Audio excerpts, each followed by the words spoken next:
श्री राम मंदिर के शिल्पकार पद्मश्री श्री राम सुतार। कला की अद्भुत अनुभूति, बनाई श्री राम जी की मूर्ति।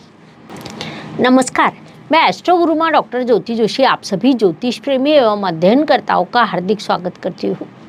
श्री राम मंदिर के शिल्पकार इस अत्यंत विशेष श्रृंखला की हमने शुरुआत की है। आने वाले जनवरी महीने में अयोध्या का श्री राम मंदिर भक्तों के लिए खुलने वाला है। कई वर्षों के संघर्षों के बाद यह ऐतिहासिक घटना होने वाली है। इस मंदिर के लिए कई लोगों ने बड़ा संघर्ष किया है। उनमें से कुछ व्यक्तित्वों के कुंडलियों का हम विश्लेषण करने वाले हैं। आज के भाग में हम जग प्रसिद्ध शिल्पकार पद्मश्री राम सुतार जी के कुंडली का शास्त्र शुद्ध पद्धति से अध्ययन करने वाले हैं। कई वर्षों के बड़े संघर्ष के बाद अयोध्या के श्री राम मंदिर का निर्माण हुआ है। अब कुछ ही दिनों में सभी भक्तों के लिए खुला होगा, जिस कारण स्वाभाविक रूप से सभी को उसकी बड़ी उत्सुकता होगी। इतनी ही उत्सुकता मंदिर में मूर्ति की भी होगी। यह मूर्ति पद्मश्री राम सुतार जी ने बनाई है। महात्मा गांधी जी के पुतलों को पूरे विश्व में बनाने का महान कार्य उन्होंने किया है और अब श्री राम जी की, श्री राम लल्ला की मूर्ति भी बनाने का भाग्य उन्हें मिला है। यह अत्यंत बड़ी बात कही जा सकती है। इसलिए आज हम उनकी कुंडली का शास्त्रोक्त पद्धति से अध्ययन करने वाले हैं। इसलिए आज के भाग को अंत तक देखना न भूलें। हमारा यह उपक्रम और यह जानकारी आपको कैसी लगी, यह कमेंट बॉक्स में अवश्य लिखें। साथ ही उसे शेयर करना ना भूलें ताकि दूसरों तक पहुंच पाए। एक और महत्वपूर्ण बात है कि कई वर्षों के संघर्ष के बाद यह ऐतिहासिक घटना होने वाली है। इन वर्षों में कई व्यक्तित्वों ने संघर्ष में अपना योगदान दिया है।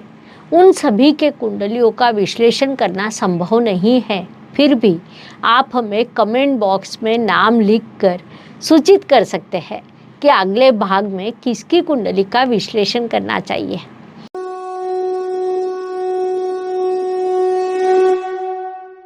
जब हम किसी भी मंदिर में जाकर भगवान के दर्शन करते हैं तो वहाँ की मूर्ति को आँखों द्वारा अपने अंतर्मन में समाने का प्रयास करते हैं।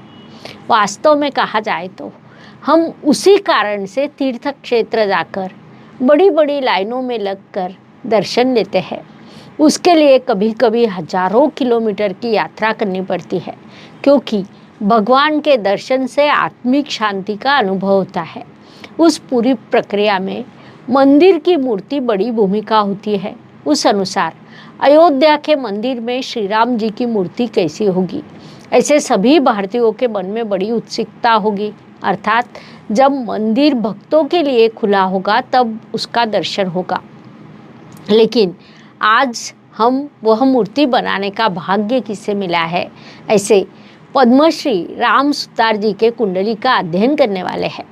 उनकी कुंडली में ऐसे कौन से योग है कि जिस कारण इतना महान कार्य वे कर सके, इसका अध्ययन करने वाले हैं। लेकिन उससे पहले हम राम सुतार जी के संदर्भ में संक्षिप्त रूप से जानकारी समझ लेंगे। पद्मश्री राम सुतार जी अंतर्राष्ट्रीय स्तर के मुक्त शिल्पकार है। उनका जन्म 1925 को धुले जिला में गोंदूर यहाँ पर हुआ है।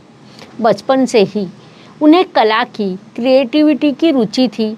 उस अनुसार 1952 में मुंबई के सुप्रसिद्ध school J school of art में उन्होंने शिल्पकला में डिग्री प्राप्त की। तब उन्हें अत्यंत बड़ा मेयो स्वर्ण पदक भी मिला था। सन 1954 को उन्होंने औरंगाबाद अर्थात अभी का छत्रपति संभाजी नगर यहाँ से भारतीय पुरातत्व विभाग में नौकरी की शुरुआत की। अजंता एलोरा के विश्व प्रसिद्ध केव्स के जो शिल्प खराब हुए हैं उन्हें सुधारने का महत्वपूर्ण कार्य उन्होंने किया। इसके बाद 1958 में वे दिल्ली को गए। वहाँ जानकारी एवं प्रसारण मंत्रालय के दृक्श्राव्य प्रसिद्धि विभाग में उन्होंने तांत्रिक सहायक पद पर कार्य किया। लेकिन अत्यंत कम अवधि में उन्होंने अपनी नौकरी का इस्तीफा देकर शिल्पकार बनने का निश्चय किया। वास्तव में शिल्पकला के लिए जीवन अर्पण करने का उन्होंने निश्चय किया। पत्थर और संगमरमर के शिल्प काम में उनकी विशेषज्ञता है, फिर भी उन्हें ब्रांज धातु में शिल्प करने की रुचि है। उनके कई शिल्प ब्रांज धातु में है और स्मारक शिल्प बनाने के लिए उनका बड़ा नाम है। शुरुआती काल में उनके जो शिल्प प्रसिद्ध हुए उनमें चंबल देवी की मूर्ति और महात्मा गांधी इन मेडिटेशन शामिल है। महात्मा जी का शिल्प 17 फुट ऊंचा है। गांधी जी के जन्म शताब्दी के अवसर पर भारत सरकार की ओर से उस शिल्प की कई प्रतिकृतियां कई देशों को भेंट दी गई। वह मूल शिल्प संसद भवन में विराजमान है। गर्व की बात है कि राम सुतार जी ने विश्व के 5 खंडों में काम किया है। उससे भी बड़ी गर्व की बात है कि राम सुतार जी का भारत सरकार ने भारतीय नेता और महापुरुषों के शिल्प बनाने के लिए अधिकृत शिल्पकार के रूप में चयन किया था। संसद भवन के साथ भारत के कई शहरों के शासकीय इमारतों में उनके शिल्प रखे गए हैं। उसके बाद विश्व की सबसे ऊंची मूर्ति अर्थात स्टैच्यू ऑफ यूनिटी का निर्माण भी उन्होंने ही किया है। सन 2020 में उन पर अयोध्या मंदिर की श्री राम जी की मूर्ति बनाने की जिम्मेदारी सौंपी गई, जिस कारण पुनश्च उनका नाम चर्चा में आया। इस पूरे कार्य के लिए उन्हें अब तक कई पुरस्कारों से सम्मानित किया गया है। सन 1999 में उन्हें भारत सरकार की ओर से पद्मश्री पुरस्कार से सम्मानित किया गया। आज वे 93 वर्ष के हैं और आज भी उसी ऊर्जा के साथ सक्रिय है, जिसे हम अत्यंत बड़ी बात कह सकते हैं। ऐसे पद्मश्री राम सुतार जी के कुंडली का अब हम अध्ययन करने वाले हैं। ऐसा कहा जाता है कि सदैव बड़ी सोच रखनी चाहिए, सदैव बड़े सपने देखने चाहिए, उस अनुसार प्रयास भी करने चाहिए, तभी हम जीवन में कुछ भव्य दिव्य निर्माण कर सकते हैं। पद्मश्री राम सुतार जी का जीवन भी वैसा ही कुछ रहा है। मेरे हाथों से कुछ ऐसा कार्य होना चाहिए जिसे देखने के लिए विदेश से भी लोग आए, यह स्वप्न उन्होंने देखा था। उस अनुसार उन्हें पहला अवसर स्टैच्यू ऑफ यूनिटी के निर्माण कार्य से मिला। उससे भी बड़ा अवसर उन्हें ऐतिहासिक श्री राम मंदिर के श्री राम जी का मूर्ति बनाने के कार्य से मिला। जीवन में ऐसे अवसर मिलने के लिए बड़ा भाग्य लगता है। इसीलिए सभी ज्योतिष अभ्यासक एवं सभी ज्योतिष प्रेमियों के लिए राम सुतार जी की कुंडली अत्यंत महत्वपूर्ण है। देखते समय ही यह कुंडली ध्यान खींच लेती है। यह धनु राशि की कुंडली है। जैसे हमें पता है कि धनु राशि के जातक टारगेट ओरिएंटेड होते हैं, अपना लक्ष्य निर्धारित कर वे मार्गक्रमण करते हैं। महत्वपूर्ण बात है कि चंद्रमा और गुरु का गठबंधन धनु राशि में हुआ है। प्राकृतिक कुंडली के 9वें स्थान का स्वामित्व गुरुदेव के पास है। कुंडली का 9वां स्थान भाग्य स्थान होता है और उससे भी अधिक वह धर्म स्थान होता है। इस स्थान में गुरु और चंद्रमा का गठबंधन हुआ है, इसलिए यह कुंडली धनु राशि की बनती है। गुरु चंद्रमा गठबंधन के कारण ज्योतिष नियमों के अनुसार प्रथम स्थान में गजकेसरी योग निर्माण हुआ, जो अत्यंत बड़ा राजयोग माना जाता है। प्राकृतिक कुंडली के भाग्य स्थान में और उनकी राशि कुंडली के प्रथम स्थान में यह राजयोग निर्माण हुआ है।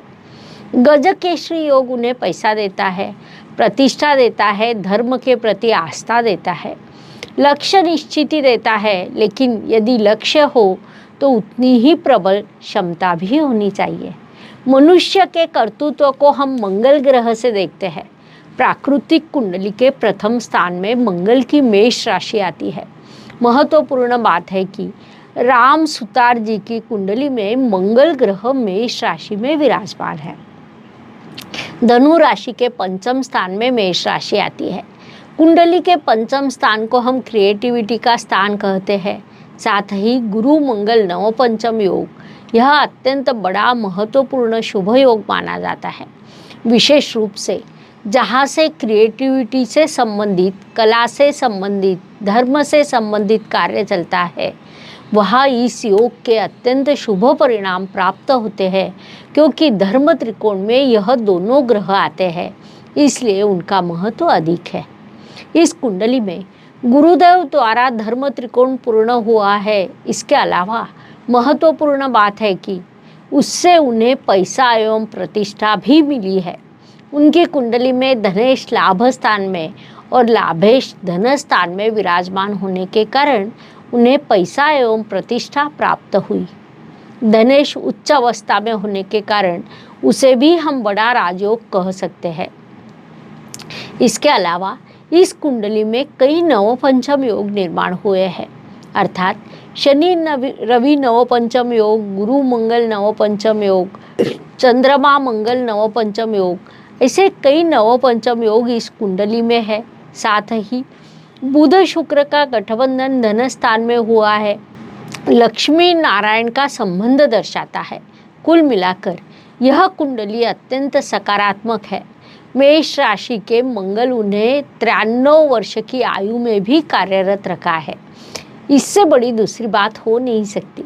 इसके अलावा मंगल रवि लाभ योग, गुरु रवि लाभ योग भी निर्माण हुआ है, अर्थात धर्म त्रिकोण के सभी स्थान अत्यंत प्रबल है।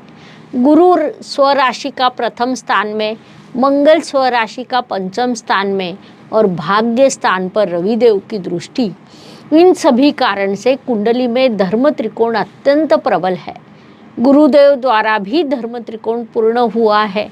कुल मिलाकर यह कुंडली कर्तृत्व दिखाती है, बड़ा परिश्रम करने की क्षमता दिखाती है, कार्य करने की क्षमता दर्शाती है, जिद्द दिखाती है, धार्मिकता, धर्म के प्रति आदर को दर्शाती है।